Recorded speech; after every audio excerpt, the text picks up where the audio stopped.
Today, I am teaching you health facts and benefits of tomatoes. Fresh tomatoes are low in carbs. The carbs content consists mainly of simple sugars and insoluble fibers. These fruits are mostly made up of water.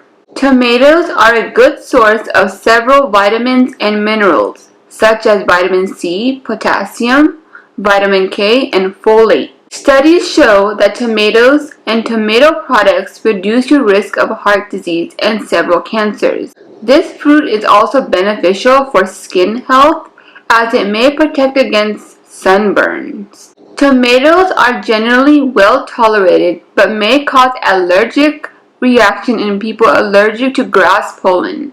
Tomatoes are juicy and sweet, full of antioxidants, and may help fight several diseases.